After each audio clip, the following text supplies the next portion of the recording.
Hey there, folks. This is Rob Woods, and welcome to episode 29 of the Fundraising Bright Spots podcast.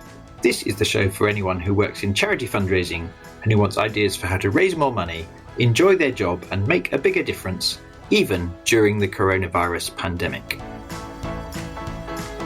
And in today's episode, if you are a major donor fundraiser, or you work in trust fundraising or corporate fundraising, or you're a manager of a fundraising team and you look after people who are doing those kinds of fundraising, I hope you're going to find today's episode really helpful, because today we're looking at a particular tactic that has been so helpful for the people who are in the Brightspot Major Gifts Mastery Program and Corporate Partnerships Mastery Program. They graduated from their 6-month program just last week. By the way, shout out to everyone who just graduated. Congratulations on the wonderful progress you've made.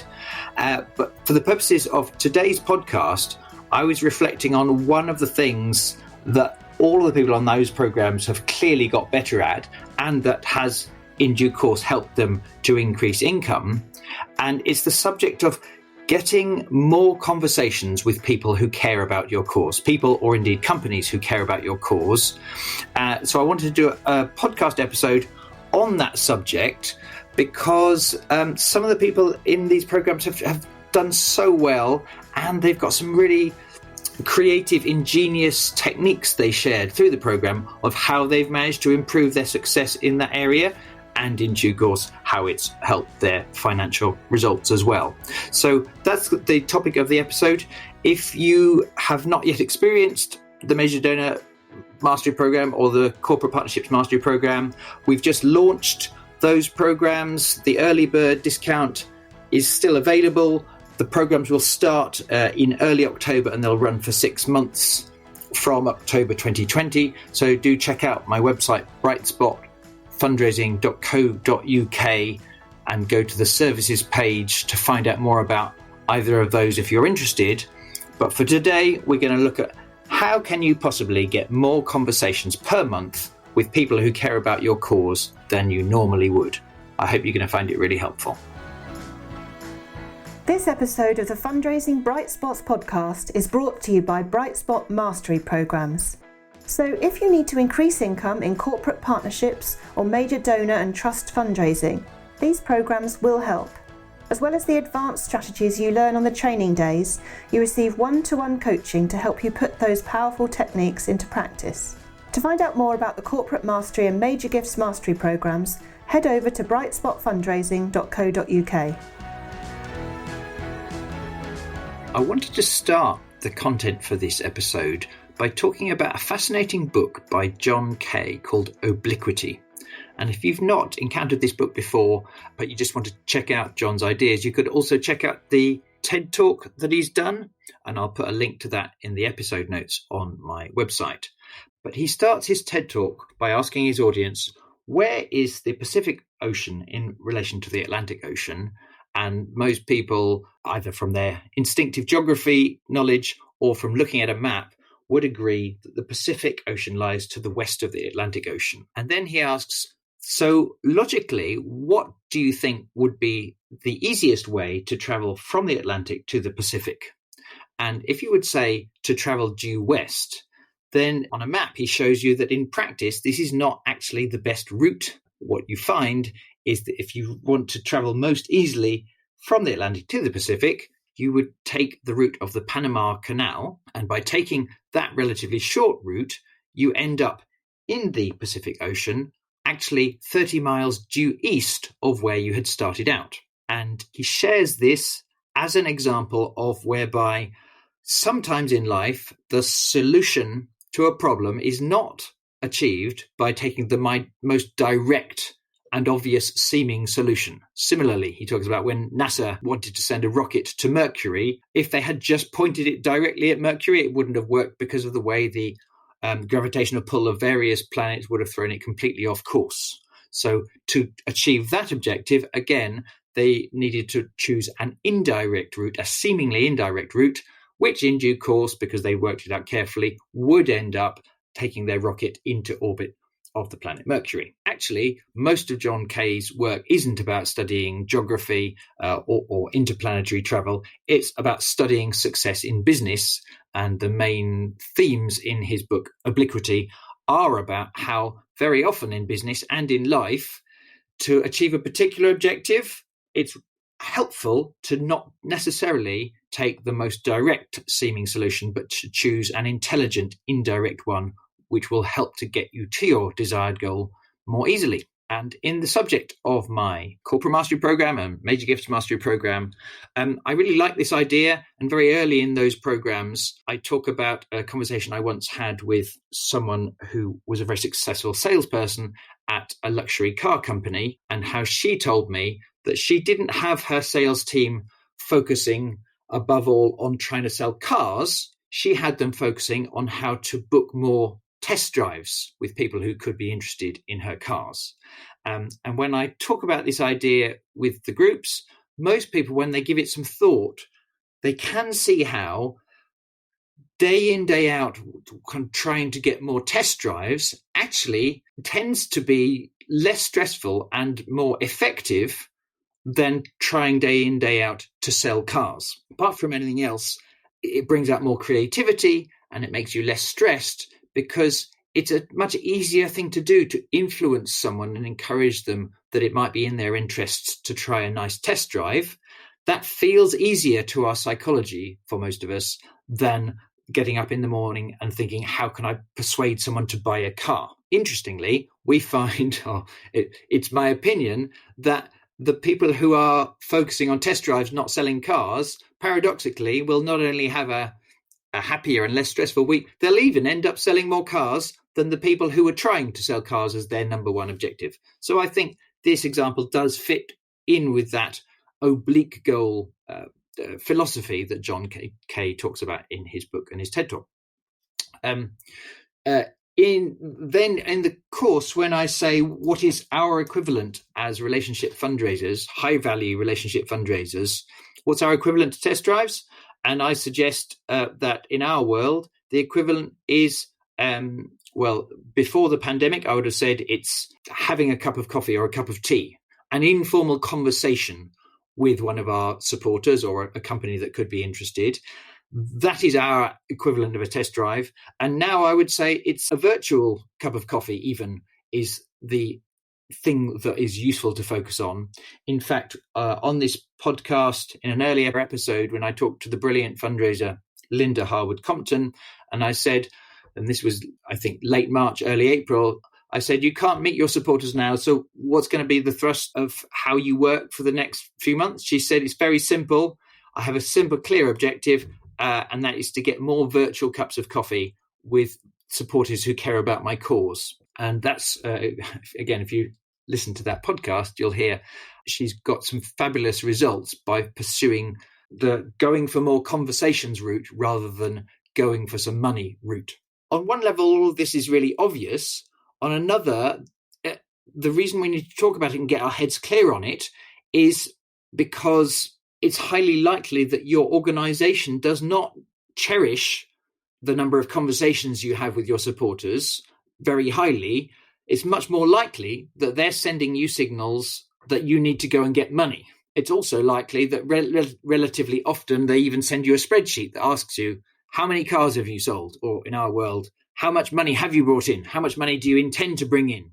So however much we might talk about the need to be donor focused and relationship focused as a key value in good fundraising, in practice, for most organizations, the strongest signal that a fundraiser is receiving is, where's the money? How can you do something today to get more money? That's the signal we're receiving, rather than valuing more highly the test drives or the cups of coffee or the virtual cups of coffee. And so why is it that deliberately focusing more of your attention on having more conversations with your supporters than you normally would, why is it that will help you increase income for your charity? Well, at one level, I think it's just common sense that if you can imagine two fundraisers and one of them is managing to talk to 4 or 5 of their supporters or likely companies per month, and another is managing to talk to twice that, 9 or 10 per month, all things being equal, the person having more of those conversations it just is likely to turn into more support, because some of those people who care are going to want to actually support or partner you in more depth. Secondly, it's because even though I wholly agree that this is still not a simple fundraising problem to solve, especially if those supporters are busy or some of those companies don't even know you yet, I know that it's not necessarily easy to get these conversations going, but I have found that it is absolutely solvable when you know that that's an important problem to solve, and you bring more of your energy, your courage, and your problem-solving focus to the solving of that problem. We have found over the years that many answers present themselves.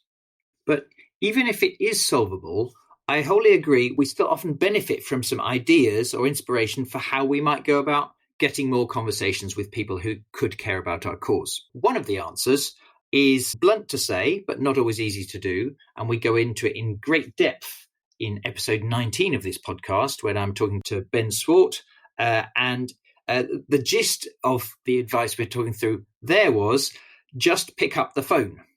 Clearly, this is impossible on the whole for people who are not yet supporting your cause, but in that earlier episode, we just talked about, during the pandemic, picking up the phone to anyone who has ever cared about your cause, or you had been talking, companies you had been talking to so far, picking up the phone and asking how they were doing and allowing them to ask how you're doing. That was the key idea. We go into a lot more depth. And if you haven't already heard that episode, please do listen to it, because the way Ben talks about it and the examples he brings, we've heard, have had the effect of putting more fire in the belly, giving more courage and confidence to people to be braver in that respect. So by all means, check that out. And I think of all the success stories we've heard through the Mastery programs in the last few months, I would say this is a key theme, in that when people are feeling braver and more confident, they have picked up the phone more. In episode 27, when I was talking to Stevie Nicholson from the Corporate Mastery Program, she said she taught this idea on to people in her team at Diabetes UK. And one of the examples of success stories that came out of that was her colleague who made more of those calls, and one of those calls to a previous corporate supporter just a couple of months ago, it led to a new partnership worth £5,000. And just last week, there's someone on the Major Gifts Mastery Program who talked about calls she proactively made to donors who were giving her charity. It's quite a small charity, but some donors who were giving £40 per month. For some of those, it was just a nice chat, didn't lead to any obvious financial result. But for one of them, he immediately chose to give more and upped his level of gift to £100 a month. And it turns out he cares so much about the cause that he's proactively stepped forward, and he's helping in other ways, in particular, helping in the finding and recruiting of other supporters to help support her cause.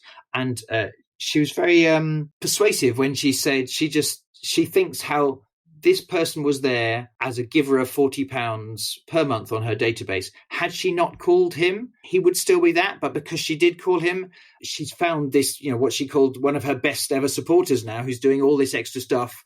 And it was all because she picked up the phone and made that extra call. However, maybe an effect of listening to this episode might help you a little with that, to be braver. It's still not easy, but I hope we might have that effect for you.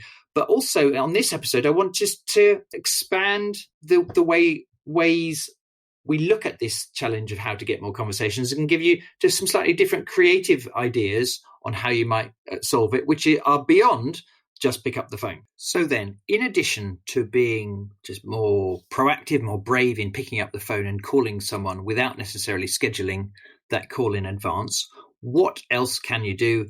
For the rest of the episode, I want to share 6 or 7 ideas which I like that I've observed in the people on my mastery programs. So the first of those really comes from Linda Harwood Compton. It's obvious in a way, but she does it brilliantly. And she rarely calls her supporters out of the blue. She would rather them be able to choose how and when they want to talk to her. But she's really clear that what she's seeking is a conversation, not money. And the way she goes about it is a range of different channels by which she seeks to schedule that chance to talk. For instance, she has WhatsApp groups for people who support different programs at her charity, Animals Asia, and they are regularly in little conversations via WhatsApp. So sometimes via WhatsApp or just by texting them, she'll request a chance to chat properly. And she finds that it's incredibly successful with those supporters she already knows in securing a new chance to chat on the phone. Idea 2, create and organize inspiring events which your supporters are likely to want to come to, which do then energize and inspire them about your cause, and at which the main ask is not for money, but it's to request a follow-up conversation. So that might sound obvious, but many of the charities I'm aware of right now they're either just organizing a webinar or some kind of virtual Zoom event, and it's a stewardship piece, but there's no particular invitation for you to set up a follow-up conversation with us, or they're doing that kind of event and they're overtly asking, so the event is designed to secure money. What I'm saying here is many of the people on my mastery programs have secured more of these conversations or virtual test drives because the virtual event they organized was so inspiring, and crucially, it had the objective of making it easy for people to say, yes, please, I want a follow-up conversation with you. If you did listen to episode 20 of this podcast, that broadly is the strategy that Linda Harwood-Compton is talking about that's worked so well for Animals Asia. And then the third idea I really like is, because it's so different, that's one of the reasons I like it, but incredibly effective. It's been carried out by an excellent fundraiser called Neil, who has, again, just graduated from the Major Gifts Mastery Program. He works for a charity called Earthwatch, and his challenge this year has been, how can he get back in touch with and rekindle communication relationship with the hundreds of supporters of his charity who had done an expedition with Earthwatch years ago, but who, for various reasons, had not heard much from the charity since 2014. And so what he decided to do before the pandemic, he was planning to invite them for coffee to hear their story, find out more, with the 50th anniversary of the charity coming up next year. But since the pandemic hit, he wasn't able to do that. So he decided to write them all a letter, inviting them to a virtual conversation, a one-on-one Zoom call, in which they would have a chance to share their story of what happened for them on the expedition and whether or not and how it had changed their life, what effect it had had. He wrote letters to 650 of those supporters, and more than 100 people replied. And that means he's ended up having more than 70 conversations, with one-on-one conversations with people who have already experienced and care about his charity. In those conversations, he's heard some really wonderful stories of how the experience of going on that trip with Earthwatch did shape people's lives and has helped them to become much more environmentally conscious and to do more and more environmentally proactive and environmentally friendly activities since the expedition. And he's packaging up the best 50 of those stories as part of the communication plan and the celebration for the charity next year. And for instance, there are plans to turn those best 50 stories into a book as well. So that's a completely different approach of using letters to secure and achieve more conversations with people who care about your cause. Also picks up on another important theme in fundraising, which is finding the great stories, which in many ways can help you as a fundraiser. But also what Neil has managed to do is achieve those conversations, which can only help the relationships he's building with his supporters. Then my fourth idea is, how could you make the focusing on this goal of more conversations with our supporters, how could you make that more fun, more enjoyable, more easy to focus on? Or how could you make a game of it? And one of my favorite examples of this was a brilliant fundraiser called Dan McNally, who 2 or 3 years ago, he was on one of my programs and he's a member of our Bright Spot Club. And what he decided to do was to take this idea of test drive focus or coffee focus and create a game that would make it easier and more encouraging for his team of community fundraisers. He was then at British Heart Foundation to achieve that. And he created this concept called Cuppa and Conversation Bingo with 25 squares on it. And in the month of August, everyone in the team was encouraged to try and tick off as many of those squares as possible. And in each of the squares was a different hook or reason for why or how a supporter might meet you for a cup of tea or a cup of coffee, be it an outdoor meeting or a walk and talk meeting, or a meeting in the coolest independent coffee shop in town, or a meeting to receive a proactive thank you, or a meeting to receive a demonstration on the safety equipment. All these different reasons or methods were in the 25 square grid. Without going into lots of detail here, because I've written it up elsewhere, the project was hugely successful, especially in lifting people's morale, because it did cause people to get out the door and get an average of 12 meetings a month, where normally many of those people had been achieving far fewer than that. And also income went up, and when they tracked back several months later, income that was raised through these extra proactive meetings for that large charity, that income totaled around £400,000. If you'd like to read up more on that, I'll put a link to my blog on this subject in the episode notes on my Fundraising Bright Spots website. But for now, the idea is, how could you create some kind of game, even just for a short period, that makes it easier for you or your team to focus on this oblique goal rather than chasing the money. The other thing I like about this fourth idea is Dan said to me, he realized just how often it can be the smallest thing, the smallest shift or smallest extra hook or nudge that actually causes someone to end up saying yes to a meeting. And that leads me on to the next idea, really. In the mastery programs, sometimes I tell the story of what apparently happened in the history of Apple, the company, and apparently in the late 70s or early 80s, when Steve Jobs was invited back into the company. He had been sacked, and then he was invited back in to save the company. And the key way he turned around the fortunes of that company was to turn around the sales of the Apple Mac. And I had always presumed that the shift that caused the computer to sell again was something very profound, and there's some great technical improvement in the way the Apple Mac worked.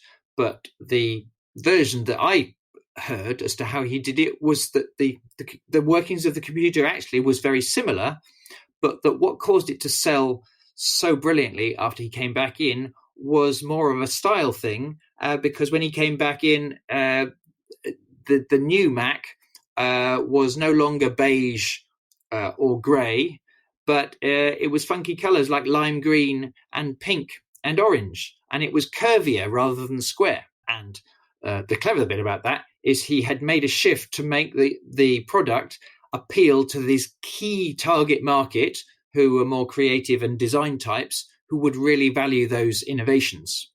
So what's the point of this story? Although in many ways it's brilliant, to me, I think it's relatively easier to make those kinds of shifts than the deep programming technical things under the bonnet of the computer, so to speak. And I told this story to some people on my mastery program a couple of years ago, and a fabulous fundraiser called Gail at a charity called Cats Protection, she took that idea, and then when she next came back to the mastery program, she was smiling because she'd been getting some really good results in terms of people responding to her emails and wanting to talk to her. And when I asked her what she'd done, she said broadly she'd applied this thing that Jobs had done. Is there a small shift which would make my emails or conversations with me more appealing to my target customer? And she got the brilliant idea of just including a picture of herself with her two lovely cats in all of her emails to her supporters. And I expect you can see that for her kind of charity and the supporters of Cats Protection, you could see how that worked so well, and her response rates went up. So idea 5 then is, based on the Steve Jobs story, is there some relatively small shift you could put to do with what titles you are using in your emails, or the time of day you're making phone calls, or the title of your inspiring virtual event? Sometimes there are small shifts in any of our existing tactics which can actually have quite a profound effect on the results we're getting in people wanting to talk to us. Then the 6th idea is There's a brilliant fundraiser called Leanne in our current program.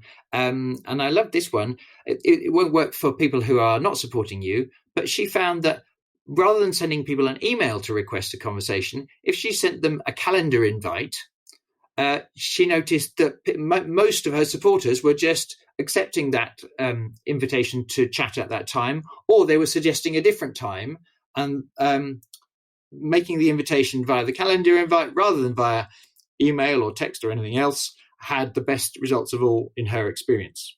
So if I were to sum up the ideas I've been talking about today, the first and I think the most important is to get your head around the fact that following the correct oblique goal usually helps you get what you really want, which is the money.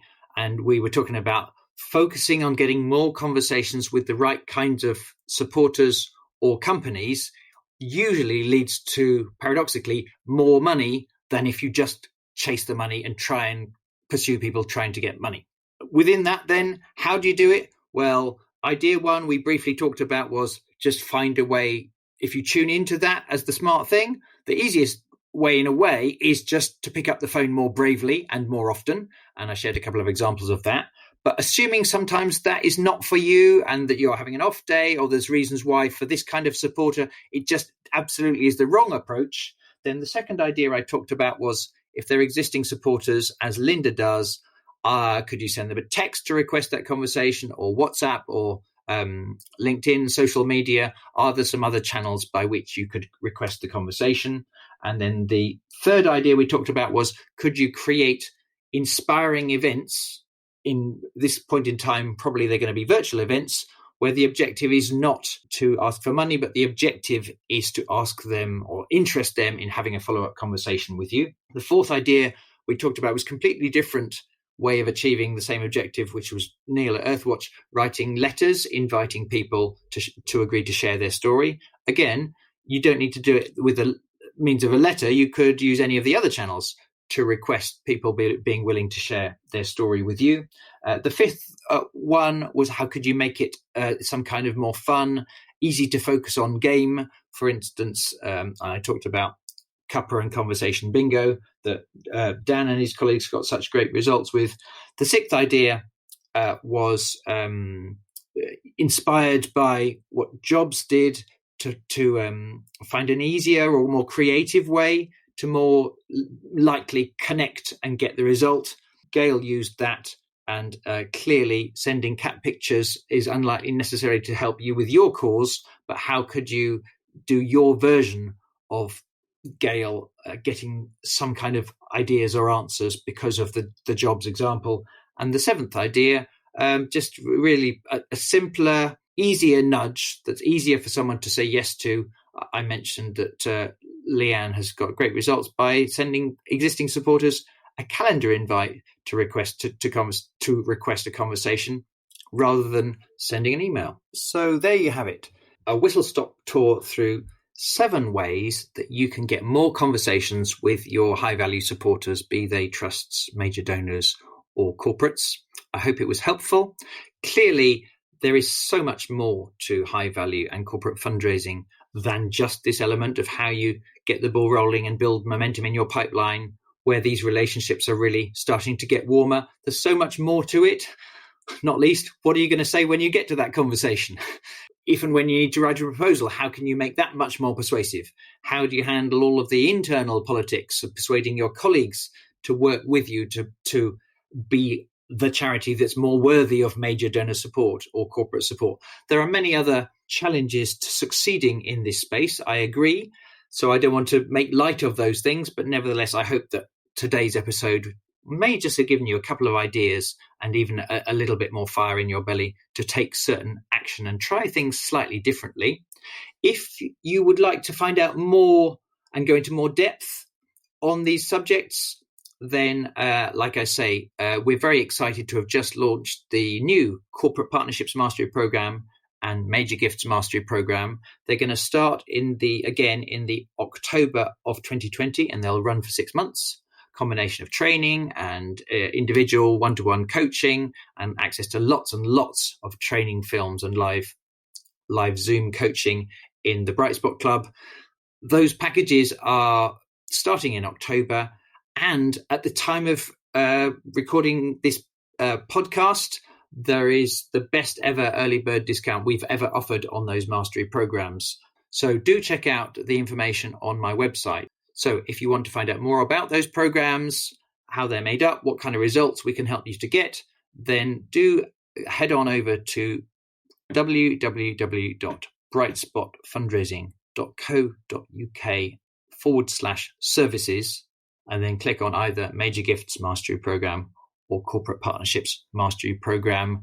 If nothing else, if you're just curious, just send me a message. I'd love to chat to you and answer any questions you've got about how those programs work. And like I say, the early bird discount is well worth having if you're able to be quick from the time you hear this podcast.